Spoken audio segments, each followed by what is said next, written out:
12 سال میں تیار ہونے والی شداد کی جنت۔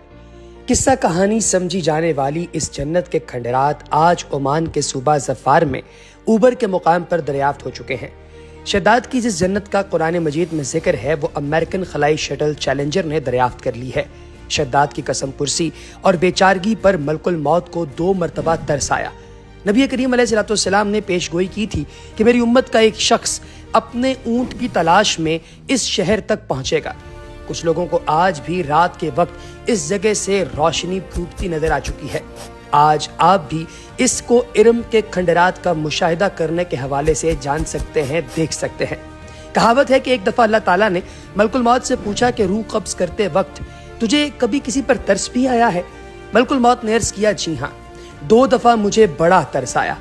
پہلی دفعہ اس وقت جب سمندر میں ایک ماں اپنے شیرخوار بچے کے ہمراہ سفر کر رہی تھی۔ سمندر میں طوفان آیا، کشتی ٹکڑے ٹکڑے ہو گئی۔ وہ ماں ایک تختے پر اپنے نوزائیدہ بچے کو سینے سے لگائے سمندر میں ہچکولے کھا رہی تھی۔ اس وقت مجھے آپ کا حکم ملا کہ اس عورت کی روح قبض کر لی جائے۔ چنانچہ میں نے اس عورت کی روح قبض کر لی اور وہ بچہ اسی تختے پر اکیلا رہ گیا۔ پھر وہ تختہ ایک جزیرے پر جا لگا اور دوسری مرتبہ مجھے شداد کی روح قبض کرتے ہوئے بڑا ترس آیا۔ وہ تیرا دشمن تھا مگر اس نے بڑی محنت سے جنت تعمیر کرائی تھی اور تو نے اسے دیکھنے کا موقع تک نہ دیا۔ اللہ تعالیٰ نے فرمایا، اے ملک الموت، تو نے دونوں مرتبہ ایک ہی شخص پر ترس کھایا تھا۔ تختے پر جس بچے کو تو نے دیکھا تھا، ہم نے اس بچے کی پرورش کی، اسے عزت دی، اسے اقتدار دیا اور وہ بدبخت ہمارا منکر بن بیٹھا اور ہماری جنت کے مقابلے میں اپنی جنت تیار کرنے لگا۔ در حقیقت شداد ہی وہ شیرخوار بچہ تھا جس کی ماں کی روح تو نے قبض کر لی تھی۔ خدا کے انکار کا یہ نتیجہ تو دنیا میں ہے اور آخرت کا عذاب اس سے کہیں زیادہ ہے۔ اس قوم کے تذکرے کو کہانی سمجھا جاتا تھا، مگر اسی صدی میں اس شہر کے آثار برآمد ہوئے ہیں جو الرباء الخالی کے اس حصے میں ہے جو آج کل عمان میں شامل ہے۔ اس کے آثار 1984 میں خلائی شٹل چیلنجر کی مدد سے دریافت کیے گئے تھے۔ یہ شہر 3000 سال قبل مسیح سے لے کر پہلی صدی عیسوی تک اونٹوں کے اس کاروانی راستے پر آباد تھا جہاں سے ہند، عرب اور یورپ تک تجارت کی جاتی تھی، اور یہ اپنے زمانے کا ایک تجارتی مرکز تھا۔ پیارے دوستو، یہ بھی کہا جاتا ہے کہ عرب اور یونان تک تجارت کا ایک ایسا راستہ تھا جسے بہت زیادہ عزت اور بہت زیادہ امپورٹنٹ۔ روایت ہے کہ یہ شہر ایک عظیم طوفان سے تباہ ہو گیا جب یہ تجارتی مرکز بن چکا تھا۔ اسے 1000 ستونوں کا شہر کہا جاتا ہے۔ اس کے ستون بہت اونچے تھے۔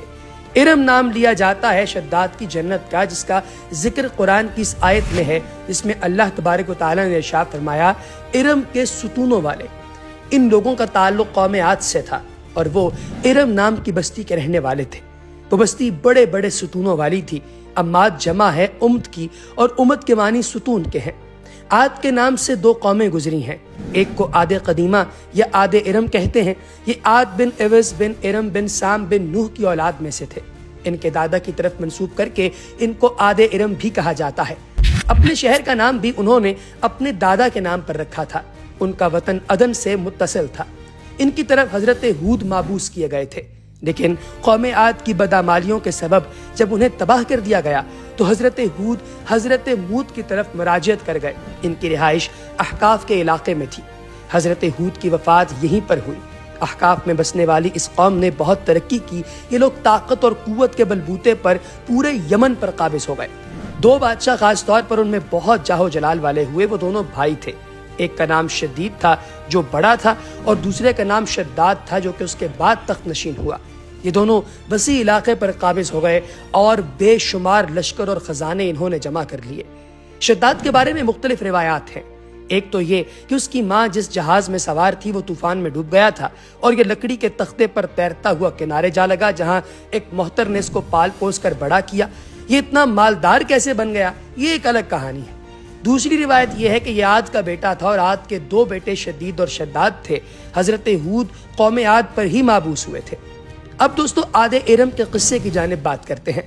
شداد نے اپنے بھائی شدید کے بعد سلطنت کی رونق و کمال کو عروج تک پہنچایا۔ دنیا کے کئی بادشاہ اس کے باج گزار تھے۔ اس دور میں کسی بادشاہ میں اتنی جرت اور طاقت نہیں تھی کہ اس کا مقابلہ کر سکے۔ اس تسلط اور غلبے نے اس کو اتنا مغرور اور متکبر کر دیا تھا کہ اس نے خدائی کا دعویٰ کر دیا۔ اس وقت کے علماء اور مصلحین نے جو سابقہ انبیاء کے علوم کے وارث تھے اسے سمجھایا اور اللہ کے عذاب سے ڈرایا، تو وہ کہنے لگا کہ جو حکومت و دولت اور عزت اس کو اب حاصل ہے، اس سے زیادہ اللہ تعالیٰ کی عبادت کرنے سے کیا حاصل ہوگا؟ جو کوئی کسی کی خدمت و اطاعت کرتا ہے یا تو اسے عزت اور منصب کی ترقی ملتی ہے یا دولت ملتی ہے، مجھے تو یہ سب کچھ ہی مل چکا، مجھے کیا ضرورت ہے کہ میں کسی کی عبادت کروں؟ حضرت ہود نے بھی اسے سمجھانے کی کوشش کی لیکن بے سود۔ سمجھانے والوں نے یہ بھی کہا کہ یہ حکومت و دولت ایک فانی چیز ہے، جبکہ اللہ کی اطاعت میں اخروی نجات اور جنت کا حصول ہے جو دنیا کی ہر دولت سے بہتر اور زیادہ قیمتی ہے۔ اس نے پوچھا، یہ جنت کیسی ہوتی ہے؟ اس کی تعریف اور خوبی بتاؤ۔ نصیحت کرنے والوں نے جنت کی وہ صفات جو انبیاء کرام کی تعلیمات سے ان کو پتہ چلی تھیں اس کے سامنے بیان کر دی۔ اس نے کہا کہ مجھے جنت کی ضرورت نہیں، ایسی جنت تو میں خود ہی دنیا میں بنا سکتا ہوں۔ چنانچہ اس نے اپنے افسروں میں سے 100 معتبر افراد کو بلایا، ہر ایک کو 1000 آدمیوں کو مقرر کیا اور تعمیر کے سلسلے میں ان سب کو اپنا نقطہ نظر اور پسند سمجھا دی۔ اس کے بعد پوری دنیا میں اس کام کے ماہرین کو عدن بھجوانے کا حکم دیا۔ علاوہ ازیں اپنی قلم رو میں سب حکمرانوں کو یہ حکم دیا کہ سونے چاندی کی کانوں سے اینٹیں بنوا کر بھیجیں اور کوہ عدن کے متصل ایک مربع شہر جسے جنت کہا گیا ہے اسے 10 کوس چوڑا اور 10 کوس لمبا بنانے کا حکم دیا۔ اس کی بنیادیں اتنی گہری کھدوائیں کہ پانی کے قریب پہنچا دیں، پھر ان بنیادوں کو سنگ سلیمانی سے بھروا دیا۔ جب بنیادیں بھر کر زمین کے برابر ہو گئیں تو ان پر سونے چاندی کی اینٹوں کی دیواریں چنی گئیں۔ ان دیواروں کی بلندی اس زمانے کے گز کے حساب سے 100 گز مقرر کی گئی۔ جب سورج نکلتا تو اس کی چمک سے دیواروں پر نگاہ نہیں ٹھہرتی تھی۔ یوں شہر کی 4 دیواری بنائی گئی۔ اس کے بعد 4 دیواری کے اندر 1000 محل تعمیر کیے گئے، ہر محل 1000 ستونوں والا تھا، اور اس کے بعد جواہرات سے ان ستونوں پر جڑاؤ کیا گیا۔ پھر شہر کے درمیان میں ایک نہر بنائی گئی اور ہر محل میں اس نہر سے چھوٹی چھوٹی نہریں لے جائی گئی۔ ہر محل میں حوض اور فوارے بنائے گئے۔ ان نہروں کی دیواریں اور فرش یاقوت، زمرد، مرجان اور نیلم سے سجا دی گئی۔ نہروں کے کنارے پر ایسے مصنوعی درخت بنائے گئے جن کی جڑیں سونے کی، شاخیں اور پتے زمرد کے تھے۔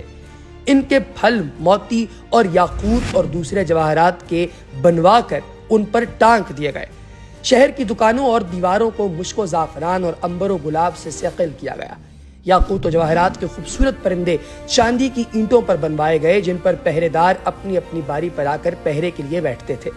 جب دیواریں مکمل ہو گئیں، نہریں مکمل ہو گئیں، دودھ، شراب، ہر چیز یہاں پر آ گئی، بازاروں اور دکانوں کو کمخاب اور زرفت کے پردوں سے آراستہ کر دیا گیا، تو 12 سال کی مدت میں یہ شہر مکمل ہو گیا۔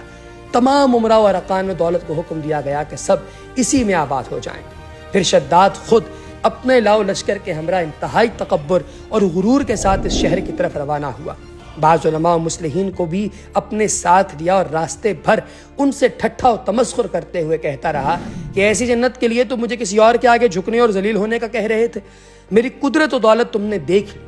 جب قریب پہنچا تو تمام شہر والے اس کے استقبال کے لیے شہر کے دروازے کے باہر موجود تھے اور اس پر جدید قسم کے زور اور اپنے دماغ میں اس چیز کو لے کر ایک ایسا خمار طاری تھا کہ میں شاید اس دنیا کا سب سے طاقتور انسان ہوں۔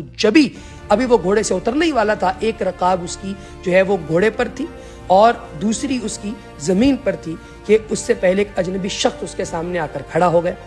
شداد نے پوچھا تو کون ہے؟ اس نے کہا کہ میں ملک الموت ہوں، میں تیری جان لینے آیا ہوں۔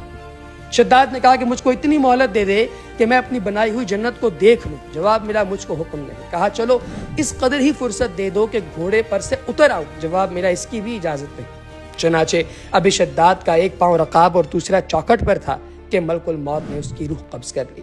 پھر جبریل بڑے زور سے ایک ہولناک چیخ مار کر کہنے لگے کہ اس وقت یہ شہر ماں اپنی عالی شان سجاوٹوں کے ایسا زمین میں سمویا گیا کہ اس کا نام و نشان تک باقی نہ رہا۔